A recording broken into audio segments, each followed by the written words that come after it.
Hi, yes, Jackie here with the LGFA. We're on a call today, a special call with some recently crowned award winners. We're also looking ahead to two All-Ireland quarterfinals, currentaccount.ie All-Ireland Club quarterfinals at the weekend. On Saturday, we have Glasgow Gaels are at home to O'Donovan Rossa from Cork and another Cork club. That's in the junior.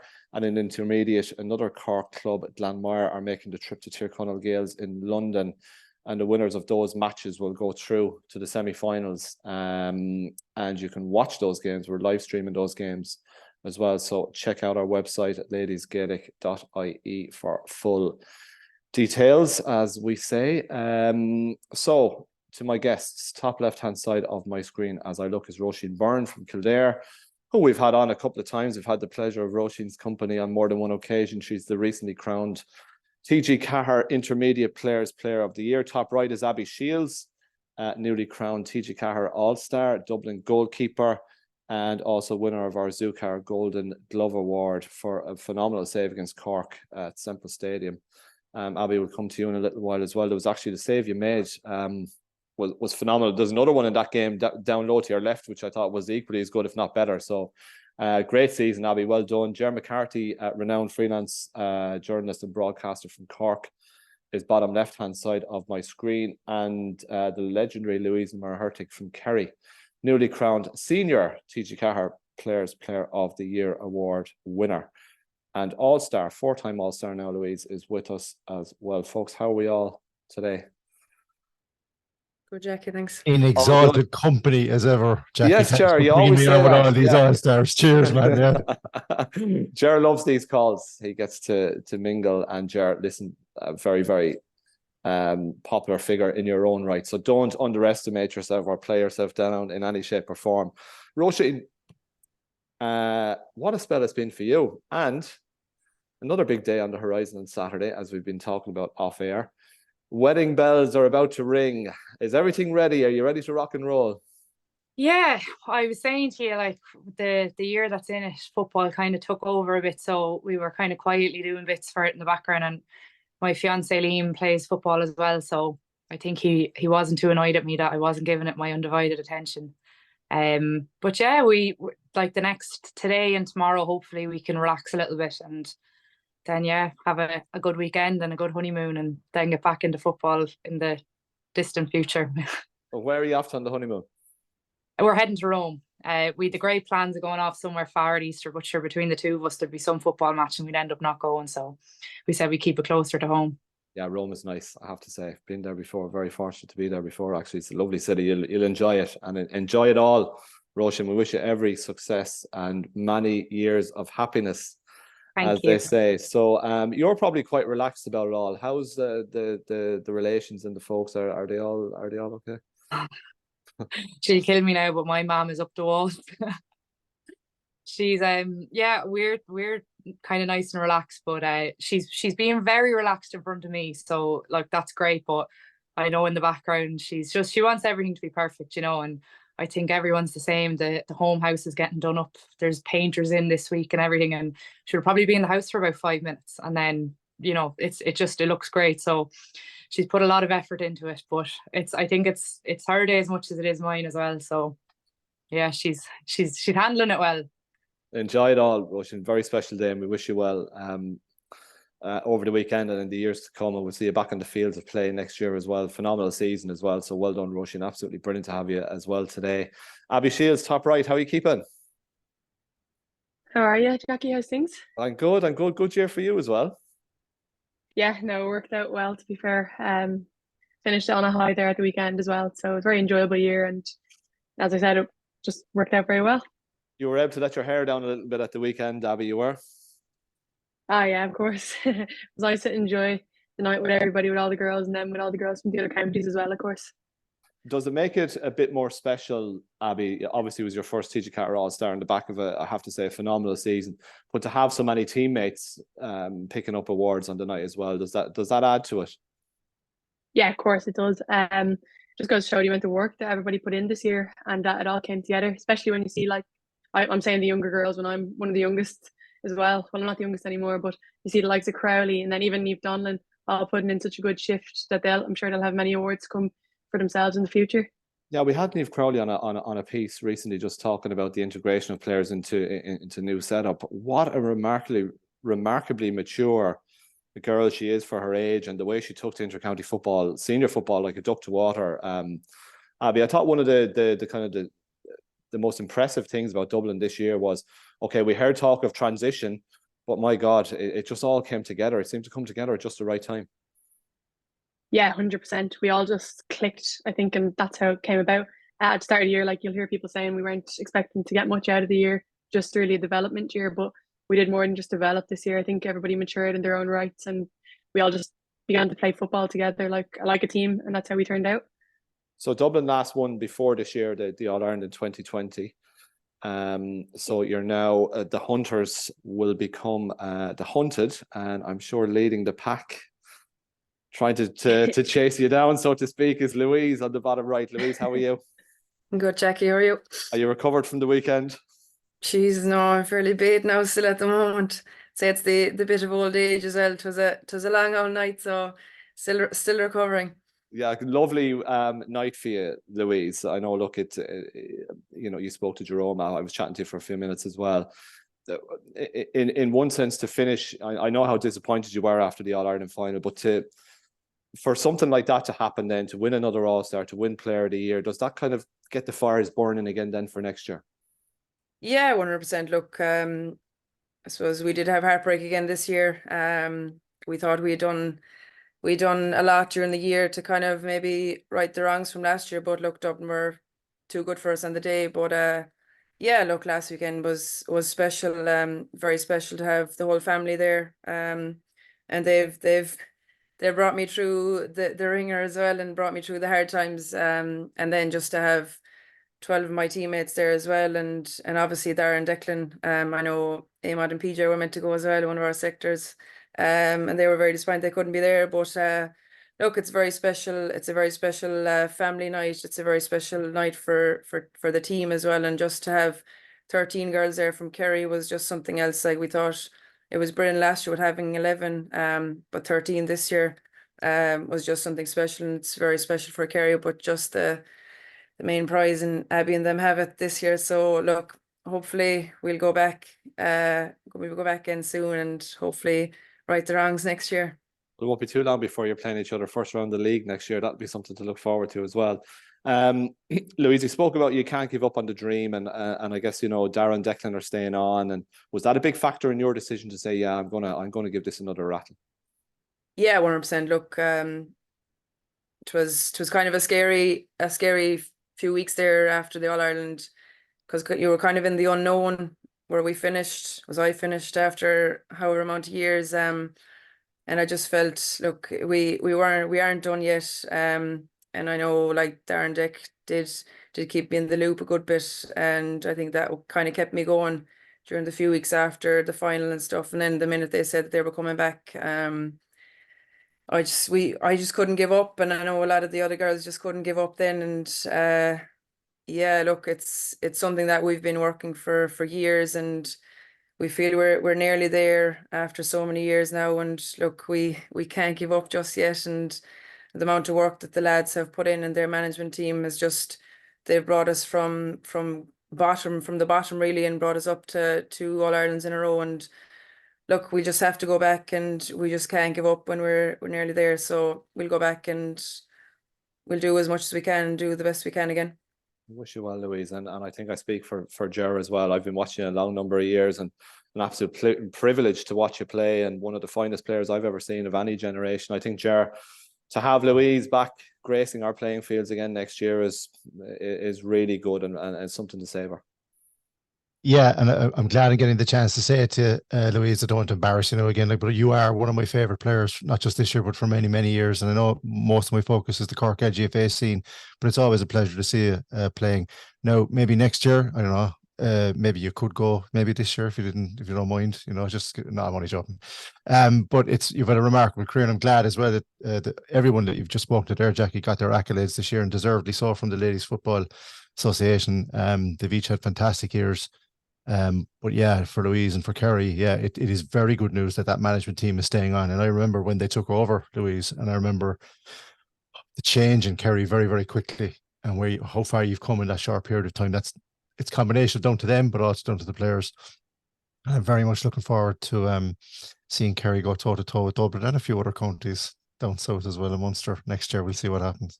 Now roll on 2024, but 2023 is not finished yet, Ger. And one of the primary reasons we have you on is to talk about Glanmire, who are no strangers to knocking around an All-Ireland Club Series, albeit now in the intermediate section. They go to Tyrconnell Gaels in London on Saturday for a 12 p.m. start. At 11:30, it's Glasgow Gaels are playing host to O'Donovan Rossa at the Clydebank Community Sports Hub. Certainly a place I've never been to. I don't know if you've been there.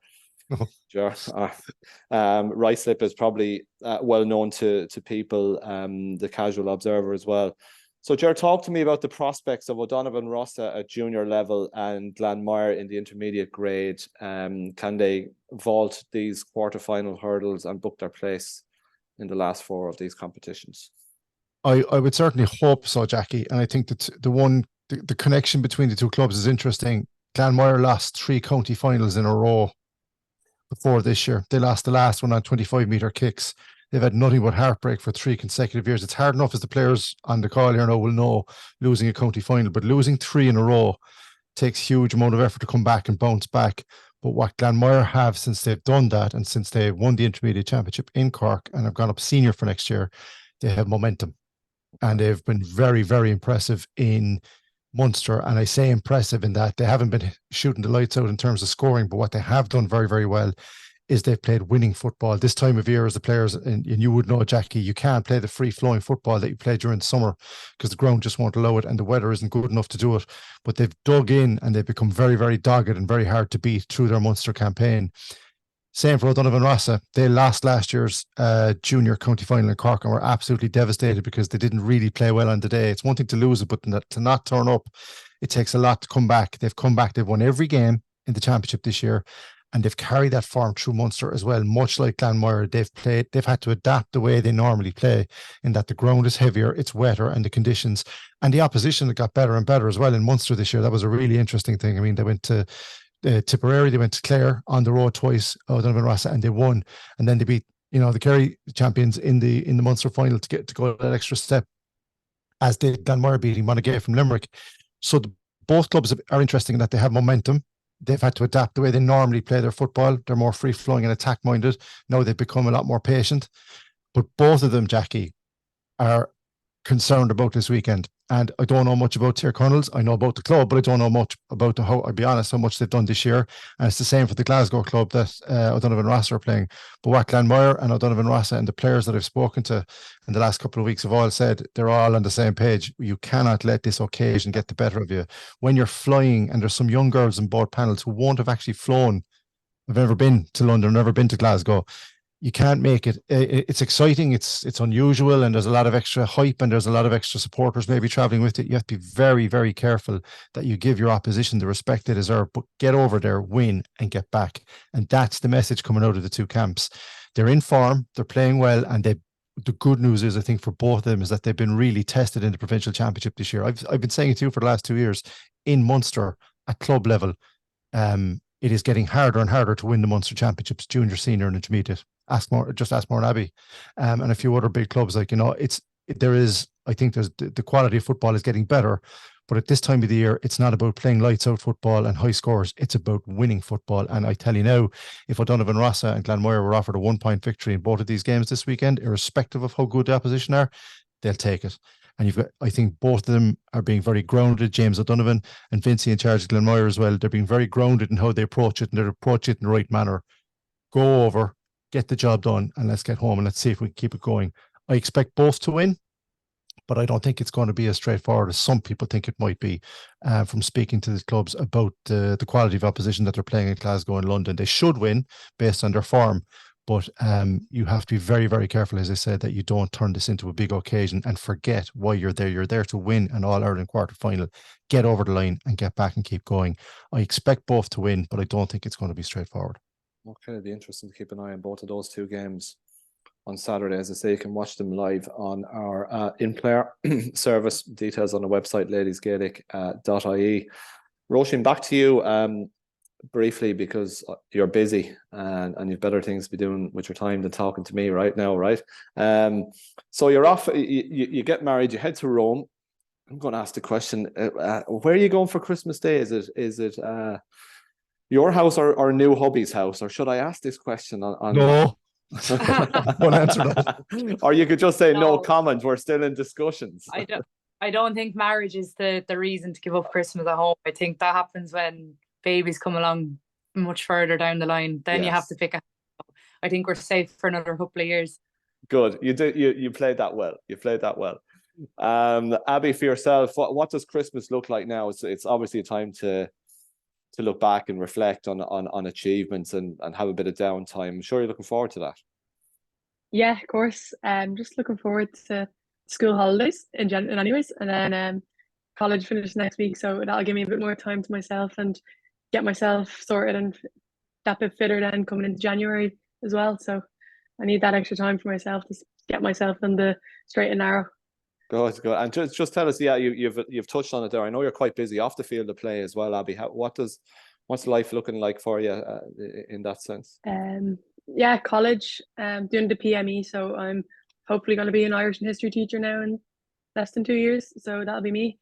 And then just out on the bike, keeping fit, doing what I can. That's about it for me. Do you speak Irish, Abby?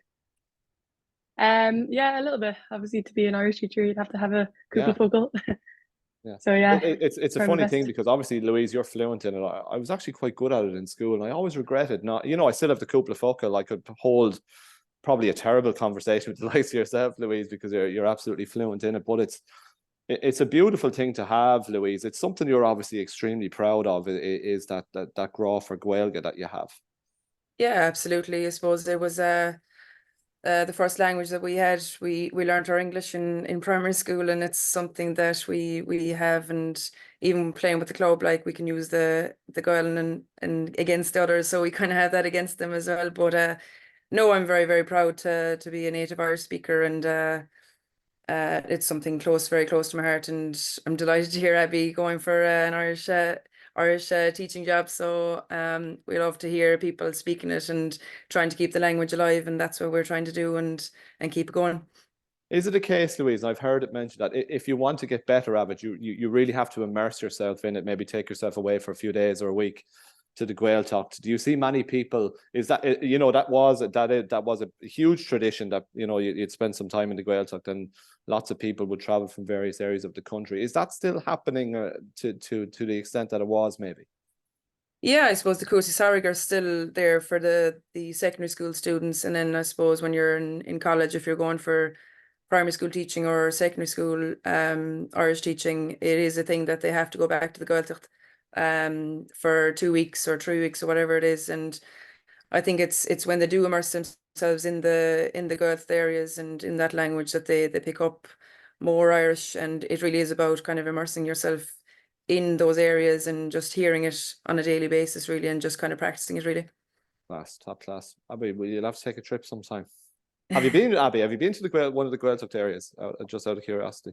Yeah, I went every year during for the college course, or not the college course, like the summer college, for 3 weeks in Cloughley, Kine, down in Indervine. In Indervine, just past Spittle. So Okay. yeah, I literally made all my friends there, and we're all still great friends today. Super. I wish you well, Abby, and best wishes with everything. Thanks very much. Future. So Thank yeah, you. a lot to look forward to. Everybody on the call is an awful lot to look forward to. I'm getting that good sense from today's call. Ger, where are you off to the weekend, just out of interest? What's your... I actually don't know just yet. It won't be Glasgow, it won't be London, but there's about 6 different other locations where it might be just yet. And can I just say, Jackie, you were talking about the Irish language and how great it is to hear Abby and Louise using it. I've seen both of them in inter-county action using other language, but we haven't time on the podcast to get into that just when they played Cork. But they're so, I know how professional they are. We won't go any further with it. I can't say this because I haven't seen her close. There's so much happening at this time of the year. It's actually a bit of a bugbear because there's lots of things I'd like to be talking about too as well. Like the National League draw is very interesting. Yeah. For the National Ladies, the LGFA for next season when it came out, there's a huge amount of interest in that already. Teams going back into pre-season, but there's so many club championships in Cork now. Anyway, going late into the year, and the Munster and the All-Ireland, if they keep going, if the Cork teams, that'll be, 3rd, 10th of December, possibly. And then we'll have a couple of weeks and then we're back into the build up to the National League. So I'm looking forward to Christmas Day, because unlike the fitness fanatics around us, including yourself, Jackie, I'll be stuffing myself for a good 3 or 4 days and then regretting it as I go back out onto the beat in the new year. But looking forward to another year of LGFA, both at club now and certainly at Intercounty Act. Lots and lots to look forward to next year. Jared, get out on the bike on Stephen's Day, or get out for a 5K, and I tell you what, you'll feel a lot better than if you want to venture down to your local for a hot toddy on Stephen's night, perhaps. It's about 5K to my local, so yeah, you're not wrong there. A good man, sure, you might make it down that way. Good man, good man. Listen, guys, great to see you. Jared, we'll more than likely be in touch again in the not too distant future, particularly if the Cork clubs emerge from those games at the weekend. Can I wish you all the very best again, Róisín? I hope everything goes well at the weekend. Abby, phenomenal year. Great to see you, and look forward to more next year. And Louise Ní Mhuircheartaigh, my admiration for you just knows no bounds. So great to know that you're coming back again to us next year, and maybe there'll be little conversations in Irish between Abby and Louise in around the edge of the square, so we look forward to that as well. Róisín, go forth and have a great weekend. Ger, good to see you as well. Louise and Abby, really enjoyed the chat, guys. Wish we had more time, but we'll cap it at that, and we wish you all the very best, and thanks for coming on today. Thanks, Thanks, Jackie.